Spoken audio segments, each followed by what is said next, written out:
തൃപ്പൂണിത്തറയിലേക്കാണ്.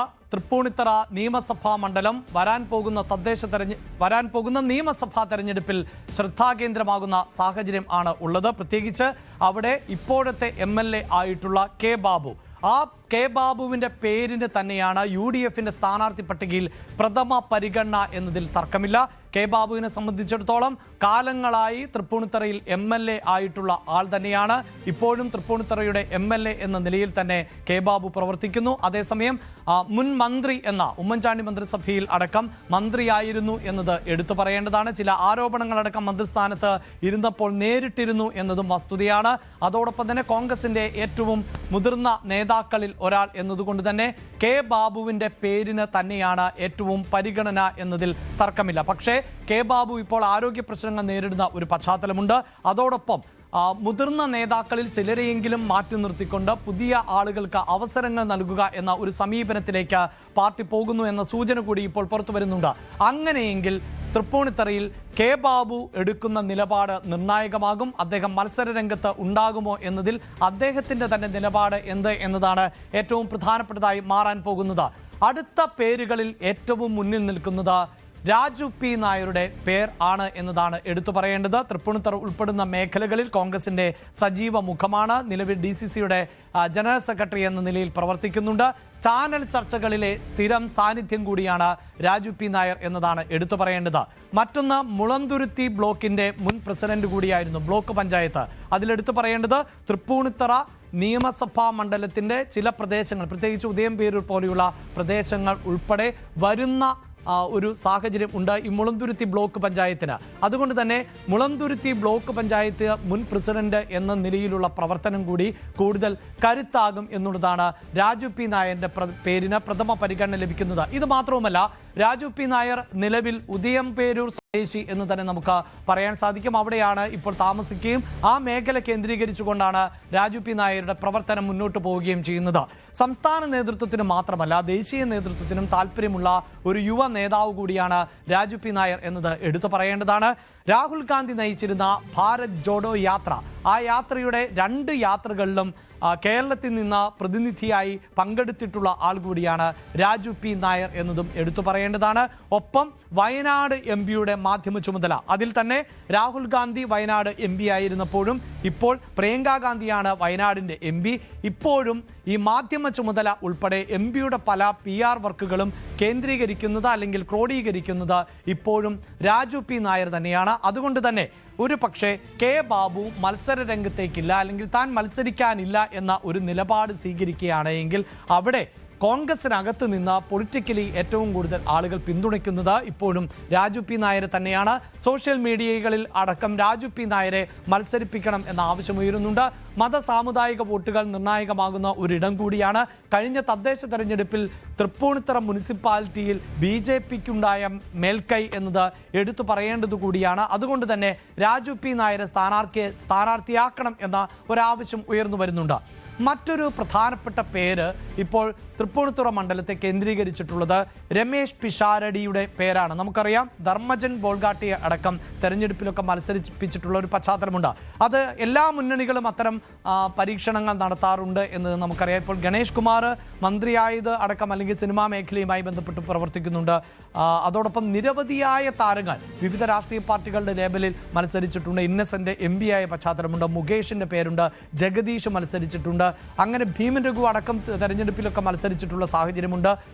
Cricket താരങ്ങൾ നേരത്തെ Sreesanth BJP ലേബലിൽ മത്സരിച്ച കാര്യമൊക്കെ സൂചിപ്പിച്ചു. അതുകൊണ്ട് ഇത്തരം സ്ഥാനാർത്ഥികൾ ഒരു പക്ഷേ പ്രത്യക്ഷപ്പെട്ടാൽ നമുക്ക് അത്ഭുതപ്പെടേണ്ടതില്ല. പക്ഷേ സിനിമാ മേഖലയിൽ നിന്നൊരു സ്ഥാനാർത്ഥി എറണാകുളം ജില്ലയിൽ ഉണ്ടാകില്ല എന്നാണ് DCC അധ്യക്ഷൻ പറയുന്നത്.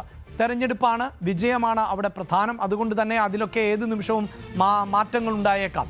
എന്തുകൊണ്ട് രമേശ് പിഷാരടിയിലേക്ക് എത്തുന്നു എന്നതിന് സിനിമാ മേഖലയിലെ കോൺഗ്രസിൻ്റെ മുഖമാണ് രമേശ് പിഷാരടി എന്നത് എടുത്തു പറയേണ്ടതാണ്. പലപ്പോഴും അദ്ദേഹം കോൺഗ്രസിൻ്റെ വേദികളിൽ പ്രസംഗിക്കുകയും ചില തഗ്ഗുകൾ കൊണ്ടൊക്കെ, വളരെ രസകരമായ തഗ്ഗുകൾ കൊണ്ടൊക്കെ അദ്ദേഹം, പ്രത്യേകിച്ച് ഇപ്പോഴും ഓർത്തിരിക്കുന്നത് EP ജയരാജൻ ഇൻഡിഗോ ഫ്ലൈറ്റിൽ കയറില്ല എന്ന് പറഞ്ഞ സമയത്തൊക്കെ പ്രസംഗവേദികളിലൊക്കെ അദ്ദേഹം നടത്തിയിട്ടുള്ള ചില തമാശകൾ, നർമ്മങ്ങൾ നിറഞ്ഞ പ്രസംഗങ്ങൾ കോൺഗ്രസിനെ വലിയ തോതിൽ ആവേശത്തിലാക്കാറുണ്ട് എന്നത് എടുത്തു പറയണം. താരപരിവേഷം എന്നത് പലപ്പോഴും വോട്ടിന് അനുകൂലമാകുന്ന ഒരു സാഹചര്യമാണ്. ഒപ്പം ഈ തൃപ്പൂണിത്തറ ഉൾപ്പെടുന്ന മേഖലകളിലെ ആളുകൾക്ക് രമേശ് പിഷാരടി ആ പ്രദേശത്തുള്ള ആൾ ആണ് എന്ന് പറയുമ്പോൾ, പ്രത്യേകിച്ച് വെള്ളൂർ മേഖലയാണ്, വെള്ളൂർ എന്ന് പറയുന്ന പ്രദേശത്താണ് രമേശ് പിഷാരടി ജനിച്ച് വളർന്നത് എന്നാണ് മനസ്സിലാക്കാൻ സാധിക്കുന്നത്. എന്തായാലും ആ മേഖലയെ കേന്ദ്രീകരിക്കുന്നു എന്നതും രമേശ് പിഷാരടിയെ സംബന്ധിച്ചിടത്തോളം അനുകൂലമാകുന്ന സാഹചര്യമുണ്ട്. ഒപ്പം നിഷ്പക്ഷമായ വോട്ടുകൾ പലപ്പോഴും തെരഞ്ഞെടുപ്പിൽ വിധിയെ നിർണ്ണയിക്കുന്ന സാഹചര്യമുണ്ട്. അങ്ങനെയെങ്കിൽ ആ നിഷ്പക്ഷ വോട്ടുകളിൽ വലിയൊരു വിഭാഗം ആളുകൾ രമേശ് പിഷാരടിക്ക് അനുകൂലമാകുന്ന സാഹചര്യം സൃഷ്ടിച്ചേക്കാം. വനിതാ വോട്ടർമാർ കൂടുതൽ വോട്ടുകൾ രമേശ് പിഷാരടിക്ക് നൽകിയേക്കാം എന്ന സൂചനകൾ ഉണ്ട്. അതായത് നമുക്കറിയാം, നമ്മുടെ സ്വീകരണ മുറിയിലെ നമ്മൾ ഇഷ്ടപ്പെടുന്ന ആളുകൾ ആണ്, രാഷ്ട്രീയത്തിനൊക്കെ അപ്പുറത്ത് ഇഷ്ടപ്പെടുന്ന ആൾ ആണ് രമേശ് പിഷാരടി. യുവാക്കൾക്കും വലിയ തോതിൽ രമേശ് പിഷാരടിയുടെ ട്രോളുകളും അല്ലെങ്കിൽ നർമ്മ സംഭാഷണങ്ങളും ഒക്കെ ഇഷ്ടപ്പെടുന്ന പശ്ചാത്തലം. അപ്പോൾ ഇങ്ങനെയുള്ള സാധ്യതകൾ നമുക്ക് തെരഞ്ഞെടുപ്പ് ഘട്ടത്തിൽ തള്ളിക്കളയാൻ സാധിക്കില്ല. ഒരു പക്ഷേ രമേശ് പിഷാരടിയെ പോലെയുള്ള ഒരു സ്ഥാനാർത്ഥി തൃപ്പൂണിത്തറയിൽ ഉണ്ടായാലും അത്ഭുതപ്പെടാനില്ല. ഇതിൻ്റെ വിശദാംശങ്ങളുമായി TG സജിത്തും ഒപ്പം നവമിയും ആണ് ചേരുന്നത്. തെരഞ്ഞെടുപ്പിൽ രാഷ്ട്രീയം തന്നെയാണ് പ്രധാനപ്പെട്ടത് എന്ന് പറയുമ്പോഴും നവമി ഇതിനൊക്കെ അപ്പുറത്ത് തെരഞ്ഞെടുപ്പിലെ ആത്യന്തികമായ ലക്ഷ്യം എന്നത് വിജയിക്കുക എന്നതാണ്.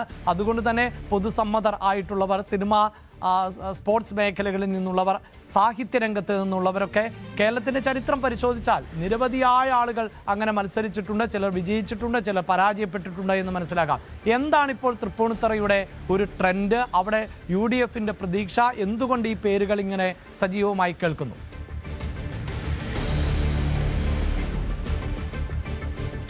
അഭിലാഷ്, കേരളം പിടിക്കാൻ കോൺഗ്രസ് ജീവൻ മരണ പോരാട്ടം നടത്തുമ്പോൾ തൃപ്പൂണിത്തറയെ സംബന്ധിച്ച് കെ ബാബു എന്നൊരു പേരല്ലാതെ മറ്റൊന്നും ഇപ്പോൾ കോൺഗ്രസിന് ചിന്തിക്കാനേ കഴിയില്ല. പക്ഷേ കെ ബാബു തന്റെ ആരോഗ്യ പ്രശ്നങ്ങളെ തുടർന്ന് മത്സരിക്കില്ല എന്ന നിലപാടിൽ തന്നെ ഉറച്ചു നിൽക്കുകയാണ്. അത് പാർട്ടി അറിയിക്കുകയും ചെയ്തു. പക്ഷേ KC വേണുഗോപാലും VD സതീശനും രമേശ് ചെന്നിത്തലയും ഒക്കെ കെ ബാബുവിനെ വിളിച്ച് മത്സരിക്കണം എന്ന് തന്നെ ഒരു നിർബന്ധം പറയുകയും ചെയ്തിട്ടുണ്ട്.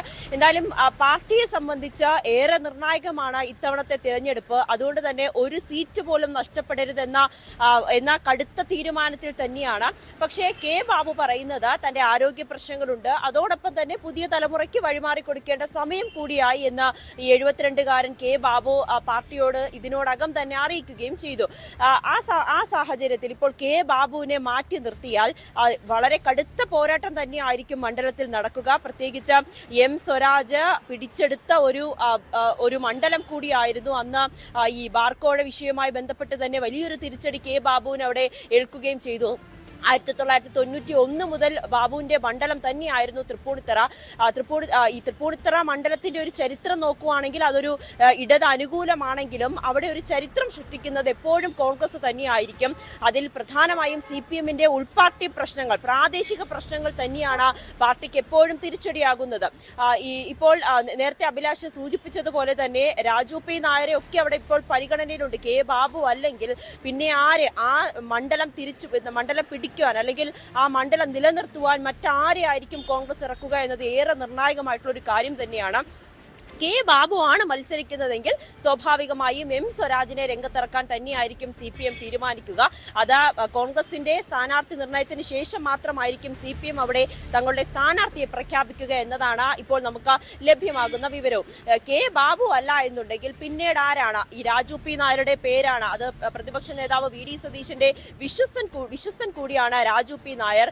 രാജു P നായരുടെ പേര് അവിടെ ഉയർന്നു കേൾക്കുന്നുണ്ട്. ഒപ്പം സിനിമാ താരം രമേശ് പിഷാരടിയുടെ പേര്, അത് 2016 നമ്മൾ അവിടെ ഉയർന്നു കേട്ട ഈ 2016 ഉയർന്നു കേട്ടൊരു പേരായിരുന്നു ആദ്യം രമേശ് പിഷാരടി മത്സരിക്കുമോ എന്നതൊക്കെ. പിഷാരടിയുടെ പേര് കേൾക്കുന്നുണ്ട്. ഒപ്പം KPCC വൈസ് പ്രസിഡന്റ് കൂടിയായിട്ടുള്ള തമ്പി സുബ്രഹ്മണ്യത്തിന്റെ പേര് കേൾക്കുന്നുണ്ട്. മുൻ മേയർ സൗമിനി ജെയിൻ, മരട് നഗരസഭ മുൻ മേയർ ആന്റണി ആശാൻ പറമ്പിൽ, M ലിജു എന്നിവരുടെ ഒക്കെ പേരുകൾ ഈ തൃപ്പൂണിത്തറ മണ്ഡലത്തിൽ ഉയർന്നു കേൾക്കുന്നുണ്ട്. പക്ഷേ പാർട്ടിയെ സംബന്ധിച്ച് കെ ബാബു തന്നെ മത്സരിക്കണം എന്നൊരു നിർദ്ദേശമാണ് ഇതിനോടകം തന്നെ മുന്നിലേക്ക് വെച്ചിരിക്കുന്നത്. അത്തരത്തിലുള്ള ചർച്ചകളും ആ വിധത്തിൽ നടക്കുന്നുണ്ട്. എന്തായാലും ഈ ആരായിരിക്കും കോൺഗ്രസിന്റെ സ്ഥാനാർത്ഥി എന്നത് ഏറെ ജാഗ്രതയോടുകൂടി തന്നെയാണ് ഉറ്റുനോക്കുകയും ചെയ്തിരിക്കുന്നത്. ഇനി നമ്മൾ CPMലേക്ക് വന്നാൽ M സ്വരാജ് അല്ലെങ്കിൽ മറ്റാര്? ഇപ്പോൾ മുൻ മേയർ കൂടിയായിട്ടുള്ള അനിൽകുമാറിന്റെ പേരാണ് പ്രധാനമായും ഉയർന്നു കേൾക്കുന്നത്. സ്വരാജ് അല്ലെങ്കിൽ അനിൽകുമാറിനെ അവിടെ സ്ഥാനാർത്ഥിയാക്കുക എന്നൊരു ലക്ഷ്യം കൂടി CPM മുന്നിലേക്ക് വെക്കുന്നുണ്ട്. അതെന്തായാലും CPMന്റെ കോൺഗ്രസിന്റെ സ്ഥാനാർത്ഥി പട്ടിക വന്നതിന് ശേഷം, അവിടെ ആരായിരിക്കും സ്ഥാനാർത്ഥി എന്ന് അറിഞ്ഞതിന് ശേഷമായിരിക്കും അക്കാര്യത്തിലും ഒരു തീരുമാനമുണ്ടാകുക. അതോടൊപ്പം തന്നെ BJP ഈ തൃപ്പൂണിത്തുറ നഗരസഭ പിടിച്ചതിന്റെ ഒരു ആത്മവിശ്വാസം BJPക്കുണ്ട്. ഇതും നിയമസഭാ തെരഞ്ഞെടുപ്പിലും ഒരു പരിധിവരെ പ്രതിഫലിപ്പിക്കാൻ കഴിയുമെന്നൊരു വിശ്വാസം BJPക്കുണ്ട്.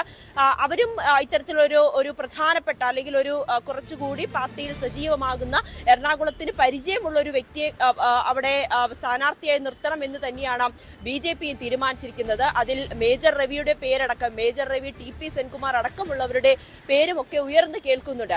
എന്തായാലും തൃപ്പൂണിത്തുറ എന്ന് പറയുന്നത് K ബാബു എന്ന വ്യക്തിയെ തന്നെയാണ് തൃപ്പൂണിത്തുറക്കാർ പൂർണ്ണമായും വിശ്വസിക്കുന്നത്. അദ്ദേഹത്തിന്റെ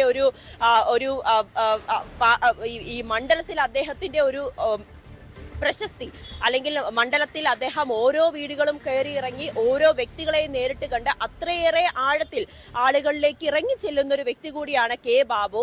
അദ്ദേഹത്തിന് തന്നെയാണ് മുൻഗണനയെങ്കിൽ പോലും ആരോഗ്യ പ്രശ്നങ്ങൾ പരിഗണിച്ചുകൊണ്ട് മറ്റൊരാളുടെ പേരിലേക്ക് K ബാബു വിസമ്മതം മൂളുകയാണെങ്കിൽ, അല്ലെങ്കിൽ മത്സരിക്കില്ല എന്ന് ഉറച്ചു നിൽക്കുകയാണെങ്കിൽ മാത്രമായിരിക്കും കോൺഗ്രസ് മറ്റു പേരുകളിലേക്ക് പോവുക. അതിൽ രാജു P നായരുടെയാണ് പ്രധാനമായും കേൾക്കുന്നത്. അതോടൊപ്പം പിഷാരടി, ഈ രണ്ട് പേരുകൾക്കാണ് കൂടുതൽ സാധ്യതയുമുള്ളത്.